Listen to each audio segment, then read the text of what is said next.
Caros amigos da Associação Espírita Chico Xavier, de Passo Fundo, Rio Grande do Sul, nos encontramos mais uma vez nesse momento, nesse espaço, para refletirmos sobre os ensinamentos da doutrina espírita.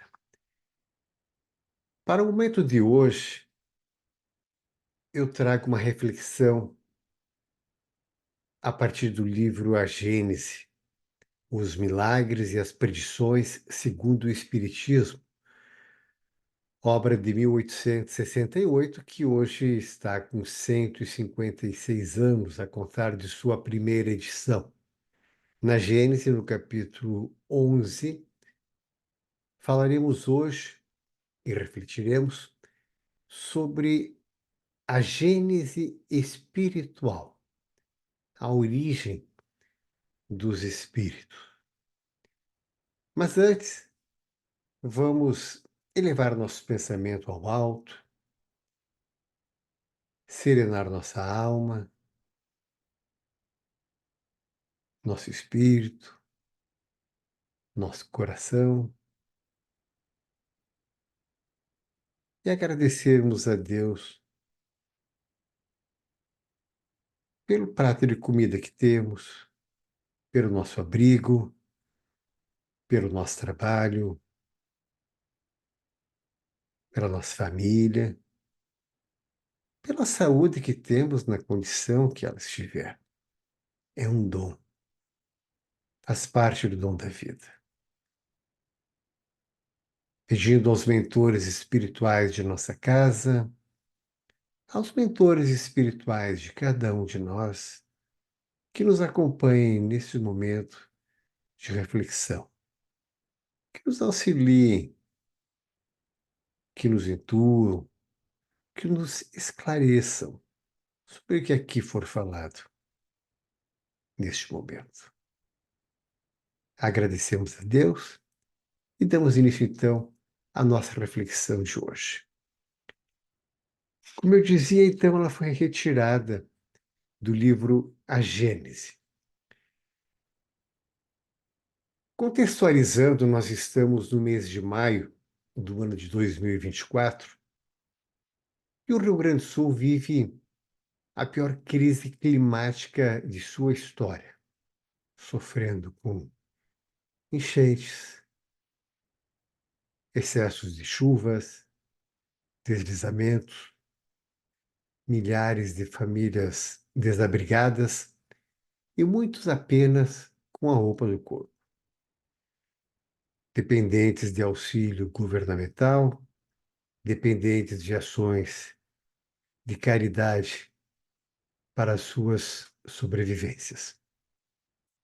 Se formos pensar na teoria, na pirâmide famosa do psicólogo Maslow,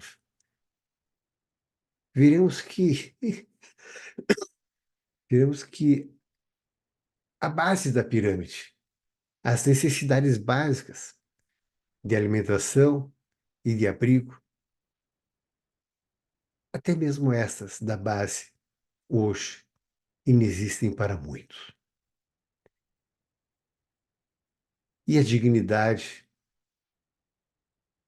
e a manutenção da moral fica muito abalada nessas condições. Nos últimos dias, o senhor Antônio Nascimento, presidente da Federação Espírita do Rio Grande do Sul, tem transmitido uma bela mensagem de paz e de esperança, dizendo ter certeza que através de ações e com uma campanha de fé no futuro, sairemos desta mais fortes e unidos. E foi pegando essa fala do senhor presidente, campanha de fé no futuro, que eu organizei roteiro para hoje, como eu disse, iniciando pelo livro A Gênese, faremos uma passagem também pelo Transição Planetária, com algumas reflexões muito oportunas para o momento. Então, se nós iniciarmos pelo capítulo 11 do livro A Gênese, uma das 5 obras básicas da doutrina espírita, encontraremos lá, no capítulo 11, número 35, algo sobre migrações e imigrações dos espíritos. Lembremos que já é elevado o número de mortes, desencarnes, nesse episódio catastrófico que o Rio Grande do Sul passa. Daqui a pouco falaremos da obra Transição Planetária, que fala do grande tsunami de 2004. Não se trata de comparar a quantidade de mortos ocorridos, mas estamos falando de irmãos que deixam o plano terreno para partirem para a pátria espiritual. E falaremos também daqueles que vêm da pátria espiritual para mais uma oportunidade reencarnatória. E na Gênese, no número 35, então, do capítulo 11, nos diz que no intervalo de suas existências corporais, os espíritos se encontram no estado de erraticidade e formam a população espiritual ambiente da Terra. Pelas mortes e pelos nascimentos, as duas populações, terrestres e espiritual, desaguam incessantemente uma na outra, após diariamente imigrações do mundo corpóreo para o mundo espiritual e migrações deste para aquele. É o estado normal, nos diz Kardec. E quando a gente busca na doutrina espírita uma referência, nós vamos ter a de Emmanuel, no livro Roteiro, de 1952, quando a população da Terra era aproximadamente de 3 bilhões de pessoas, Emmanuel teria dito que haveriam 20 bilhões de espíritos aguardando a reencarnação. Se mantivermos a proporção, considerando a população do ano de 1952, 3 bilhões de habitantes na Terra, com a população de hoje, de 8 bilhões de habitantes, devemos ter algo em torno de 50 bilhões de espíritos. Já no número 36, em certas épocas determinadas pela sabedoria divina, essas imigrações e migrações se operam por massas mais ou menos consideráveis, em virtude das grandes revoluções que eles ocasionam a partida simultânea em quantidades enormes, logo substituídas por equivalentes quantidades de reencarnações. Os flagelos destruidores e os cataclismos devem, portanto, considerar-se como ocasiões de chegadas e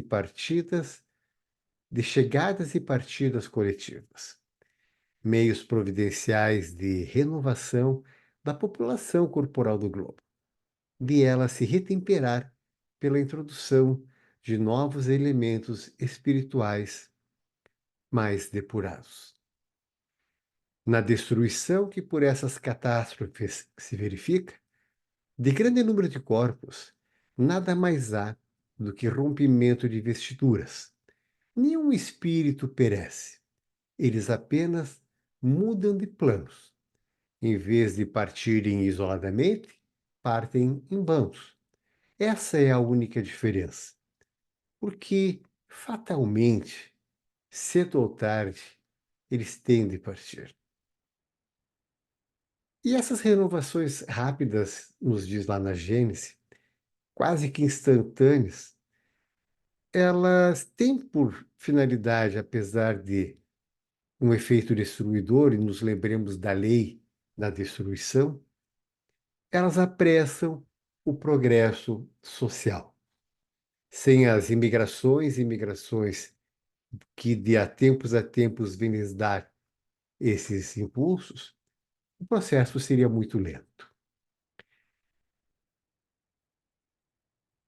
Encontraremos o número 37 ainda da Gênesis, trazendo agora uma situação que é a que abordaremos no Transição Planetária.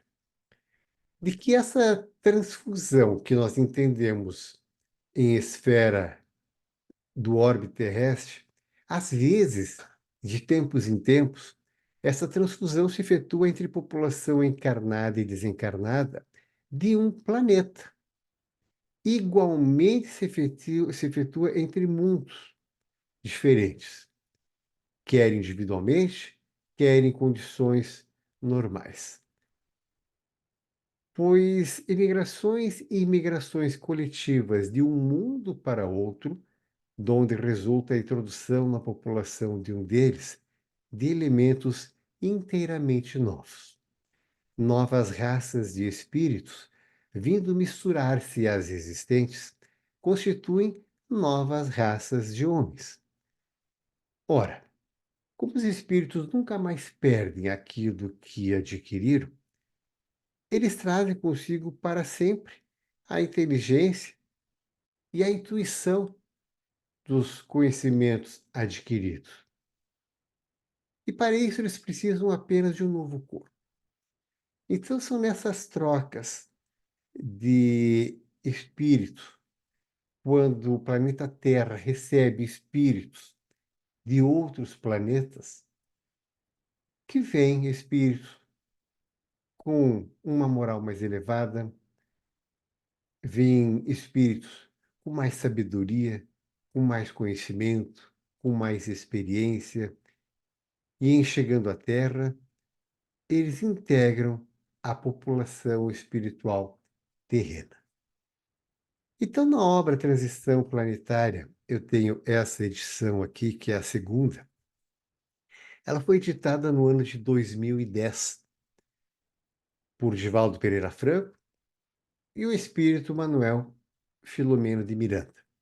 Nós vamos abordar o capítulo 14, Diretrizes para o Futuro, porque temos como temática hoje a campanha de fé no futuro proposta pelo presidente da Férix, senhor Antônio Nascimento.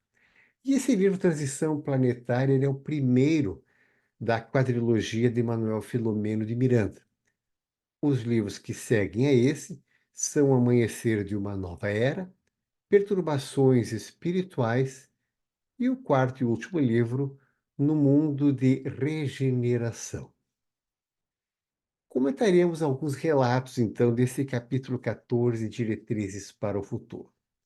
Ambientando, ali encontra-se um grupo de espíritos elevado, com uma missão que daqui a pouquinho vamos todos tomar conhecimento. E esse grupo de amigos na espiritualidade, eles estão envolvidos em palestras, em aprendizagem, em preparação aos espíritos que irão reencarnar no planeta Terra. Mas dessa vez espíritos, como vimos ali na Gênesis, espíritos que vêm de Alcione, espíritos que vêm de um outro planeta. E esse grupo de amigos, então, ele está envolvido com os eventos de vários tsunamis que aconteceram na costa do Oceano Índico, em mais de um continente, no ano de 2004, onde foram atingidos mais de 14 países. Na ocasião, os mais atingidos foram a Indonésia, o Sri Lanka, a Índia e a Tailândia. E também o saldo foi de aproximadamente 227 mil mortos. Um grande desencarne coletivo. Quando lembramos Lucas, capítulo 21, versículo 18, nenhum fio de cabelo de vossa cabeça se perderá. É para dizer que o professor Adão Nonato, psicólogo, comunicador espírita, diz que não cai um fio de cabelo da nossa cabeça sem que não seja da vontade do Senhor. E é isso. Nenhum fio de cabelo de vossa cabeça se perderá. Então, esses espíritos que desencarnam em decorrência daquele tsunami vão cumprir suas missões. Mas aqui nós vamos ver que o plano espiritual tinha tudo isso como previsto, como planejado. Na questão número 733 do Livro dos Espíritos, quando Kardec pergunta sobre a necessidade da destruição, ele tem por resposta de que ela enfraquece entre os homens à medida que o espírito se sobrepõe à matéria. Então, a lei da destruição não é um castigo, ela é um instrumento para que possamos amar mais, para que possamos ser mais caridosos, mais solidários. E é o amor, a solidariedade que vai enfraquecer os efeitos da lei da destruição.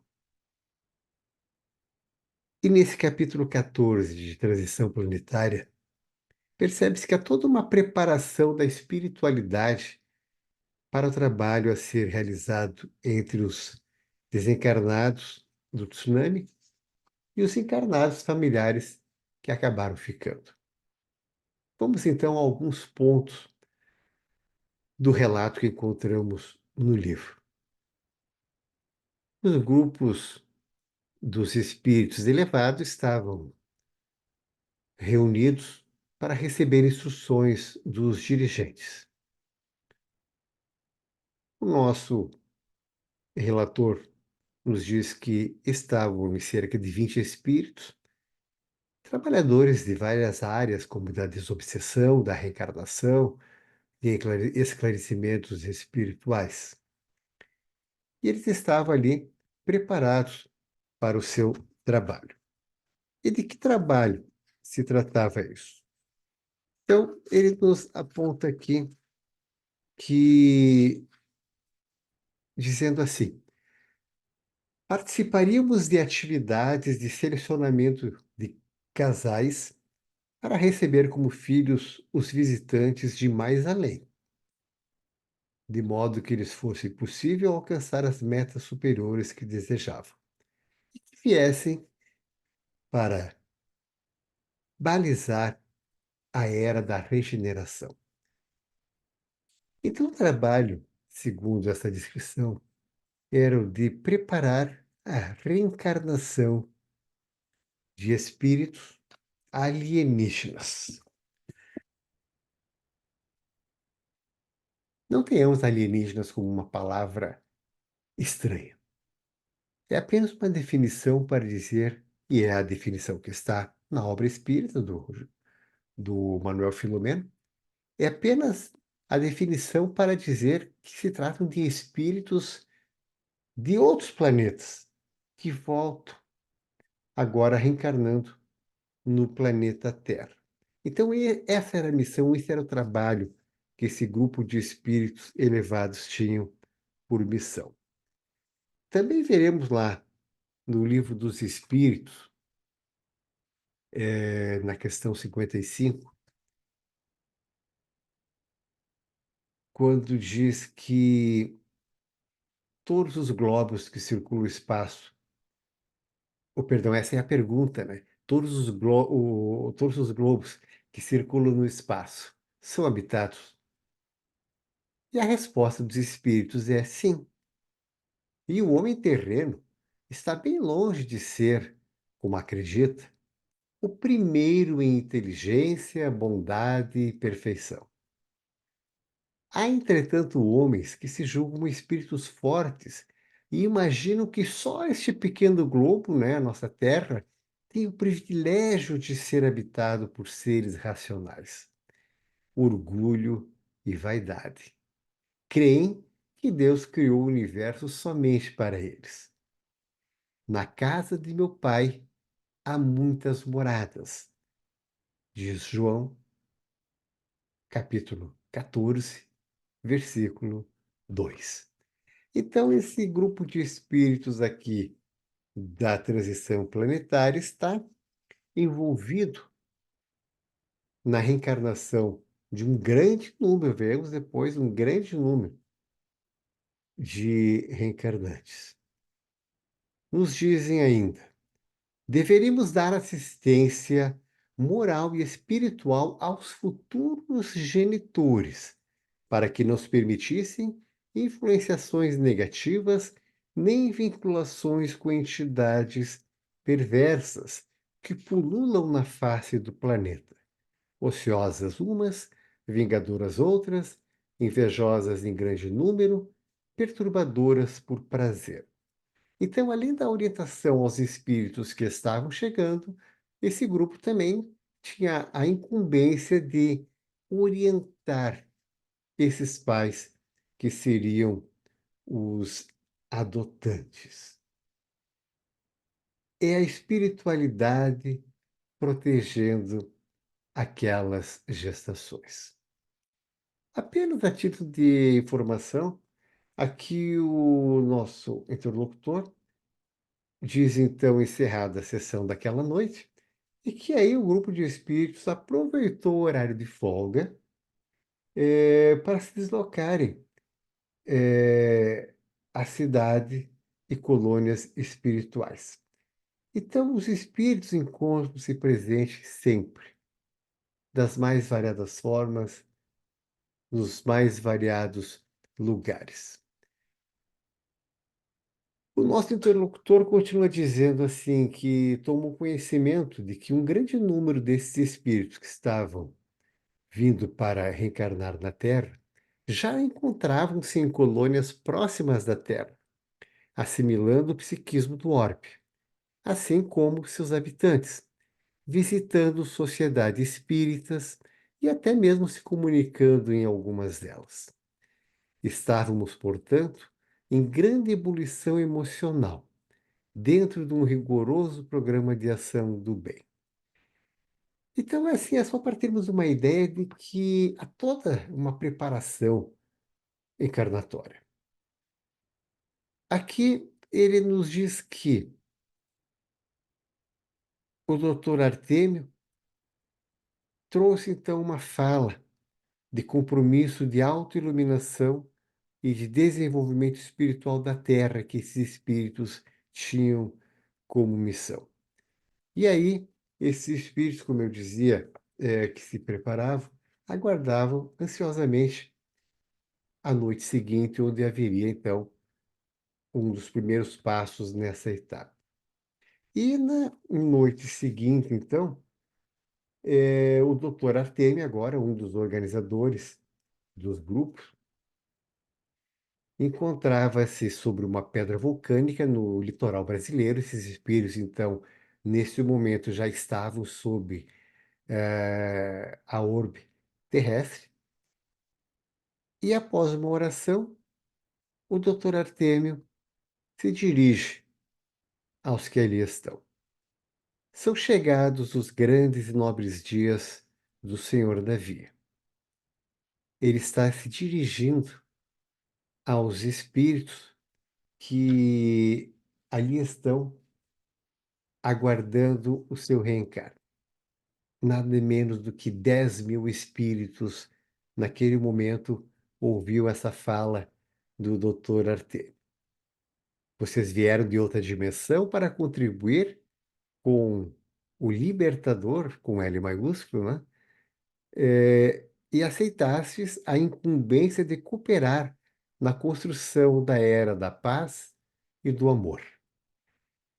Estais acostumado com a harmonia do mundo em que habitais. Lembremos que esses espíritos estão vindo de um planeta mais evoluído, onde não mais existem o sofrimento nem o desespero, nem o crime, nem a hediondez. Ireis enfrentar refregas difíceis no trato com a violência e a revolta, remanescentes do primarismo que ainda vige em incontáveis criaturas do nosso planeta. Sereis convidados a demonstrar fraternidade quando irromperem conflitos e dissidências. Enfrentareis a mal disfarçada animosidade entre aqueles com os quais convivereis. Devereis suportar o aflitivo peso da insatisfação constante daqueles que farão parte do vosso clã e dos vossos programas de atividades. Lutareis com os instrumentos da amizade contra o ódio.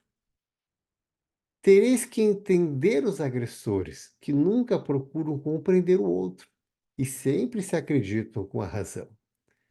Sofrereis a calúnia e a perfídia, a competição doentia e a ingratidão daqueles em quem depositareis confiança e generosidade. Distorcerão vossas palavras e vos ameaçarão com as mais covardes maneiras de comportamento. Experimentareis o opróbrio e a humilhação. No entanto, Jesus estará convosco em todos os momentos. Aqui o Dr. Artêmio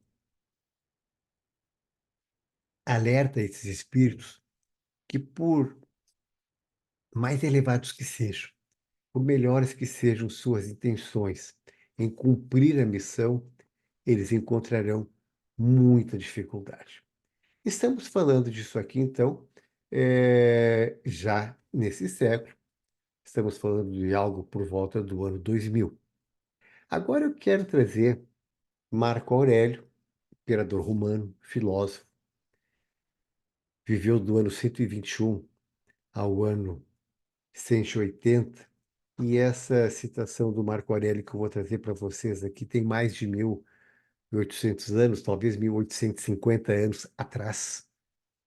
E se vocês prestarem atenção, vão ver que esse conselho que o mentor lá da espiritualidade, o Dr. Artêmio, dá para os espíritos que vão ser encarnados ou vão reencarnar, o Marco Aurélio já meditava há 1.850 anos atrás, quando ele dizia assim, Marco Aurélio, acolhe a alvorada, ou seja, te acorde, já dizendo antecipadamente para ti mesmo, vou topar hoje com o indiscreto, com o ingrato, com o insolente, com o pérfido, com o invejoso, com o insociável. Todas essas qualidades negativas lhes ocorrem por conta da sua ignorância do bem e do mal. Eu, entretanto, que contemplei a natureza do bem, que é nobre, e do mal, que é vil, e a natureza de quem incorre no erro, a qual me é inata, e a minha aparentada, não apenas porque no mesmo sangue ou da mesma semente, como também porque participante de idêntica inteligência e parcela da divindade, não me é possível ser prejudicado por nenhum deles. Com efeito, ninguém me envolve com quem é vil. Não sou capaz de enraivecer contra meu semelhante, nem de odiá-lo, pois nascemos para a mútua cooperação e assistência, como os pés, como as mãos, como as pálpebras, como as fileiras de dentes superiores e inferiores, de modo que a oposição a isso contraria a natureza. Essa oposição produz animosidade e aversão. Então vejamos aqui que Marco Aurélio traz em suas meditações um aconselhamento tal qual esse do ano 2000, de o quanto nos encontramos ou nos encontraremos frente ao bem, frente ao mal, frente ao invejoso, frente àqueles com os quais não podemos confiar, mas que devemos, mesmo assim, saber como lidar com isso. Eu, tu, sabemos disso lendo, estudando, assistindo palestras, mas sabemos isso em teoria. Como é que estamos praticando isso? Se esse ensinamento que foi dado aos espíritos que estão chegando para esse reencarne fosse nos dado, estaríamos, ao menos, tentando praticá-los? Então, eu vejo que a espiritualidade aqui está preocupada em tratar os espíritos que estão chegando com orientações de como proceder. Mas indo para o fechamento, então, da nossa exposição, vamos ver também como é que a espiritualidade tratou esses pais que vão ser os pais dessas crianças, que serão os espíritos reencarnados. Então, o nosso interlocutor aqui já relata uma outra noite em que alguns companheiros da espiritualidade foram encarregados de conduzir até o local do encontro cerca de 250 casais, em parcial desdobramento pelo sono. Então, esses casais encarnados estavam em sono e foram conduzidos em desdobramento para receberem as instruções da espiritualidade. É claro que sabemos, né, que não lembrariam como instrução o que receberam. Alguns teriam, sim, lembranças vagas de sonho. Eu sonhei essa noite que eu estava no lugar e aquilo vai ser como uma referência de um sonho, quando na verdade eles receberam orientações sobre a chegada desses filhos. Carinhosamente conduzidos no entorpecimento em que se encontravam pelo sono, iam despertando suavemente, mantendo relativa lucidez, sempre acompanhados pelos espíritos encarregados de estar ali.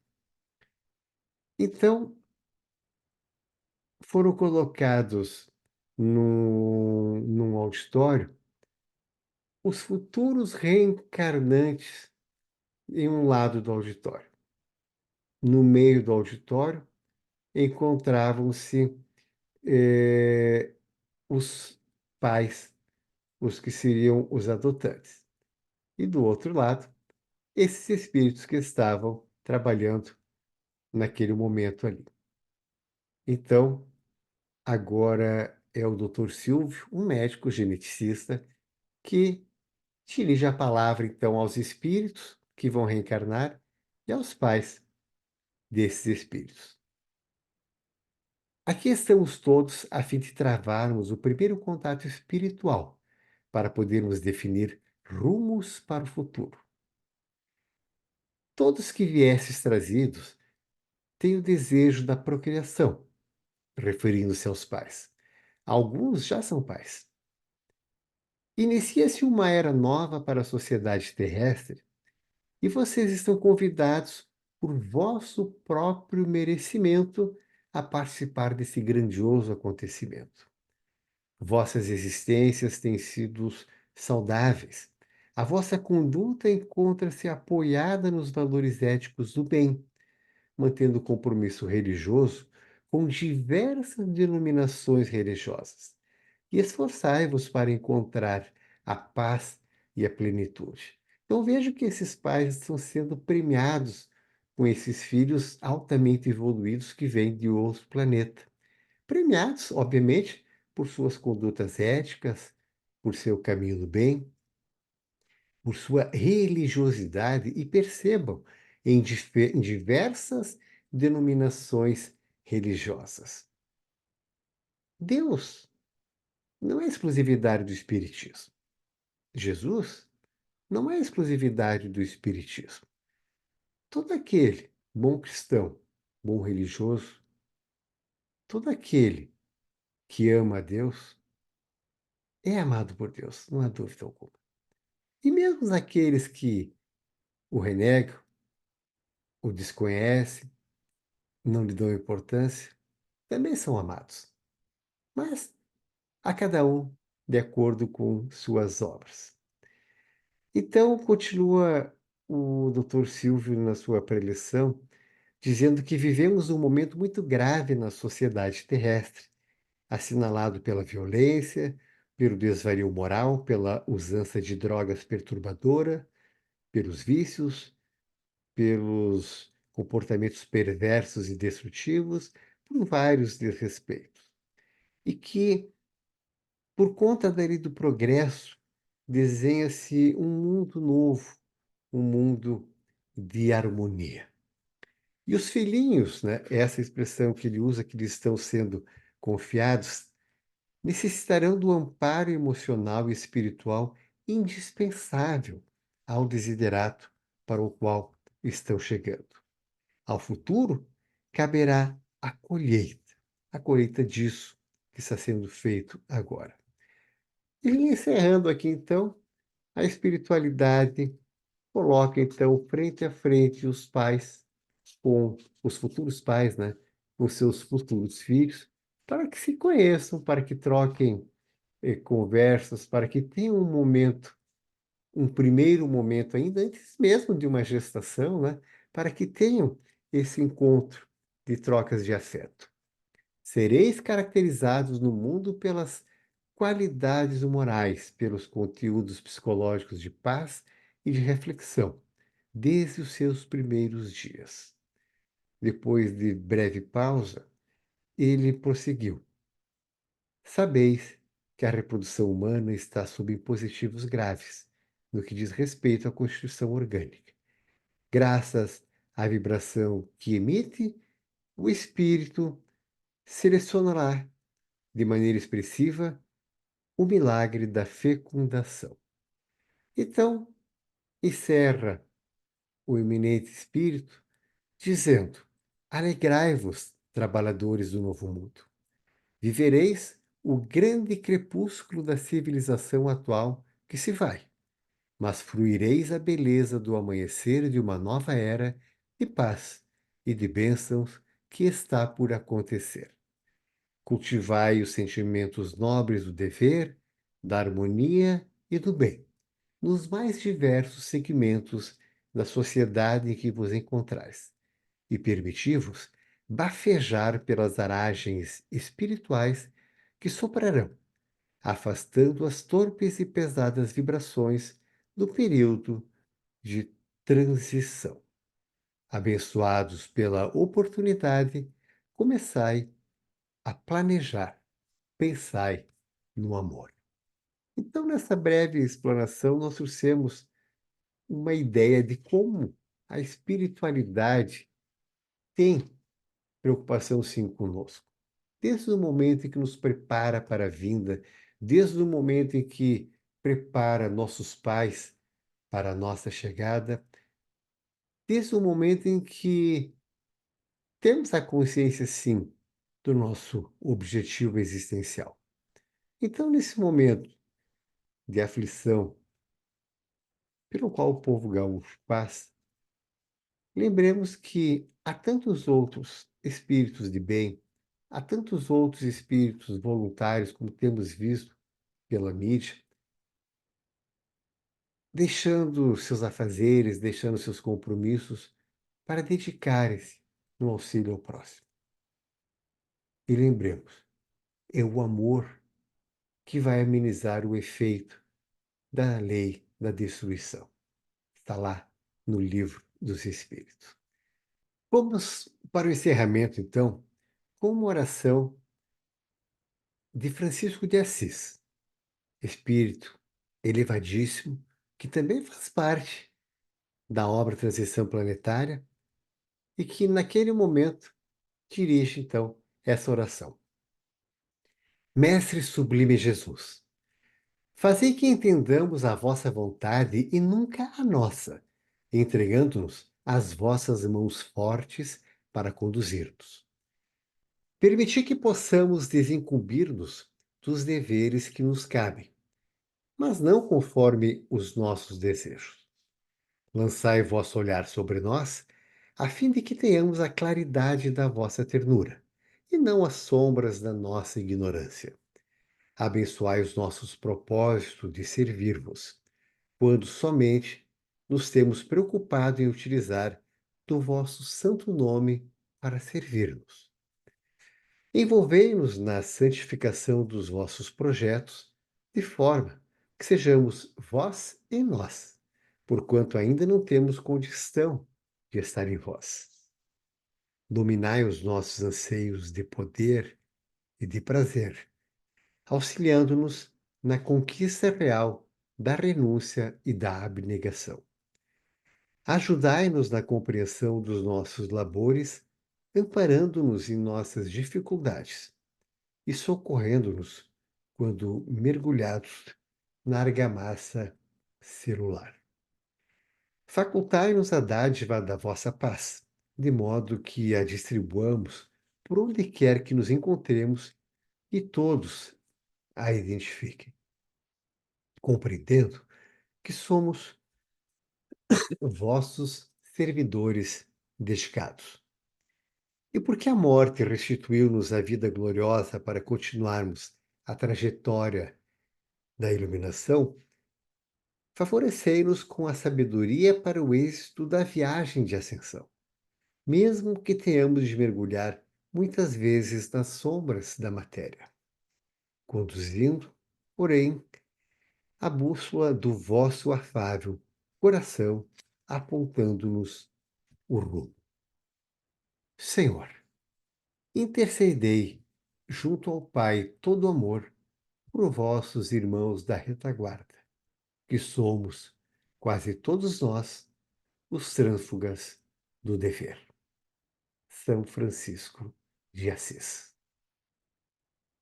Agradecemos mais uma vez por nos acompanharem nesse canal, convidando sempre para o próximo encontro.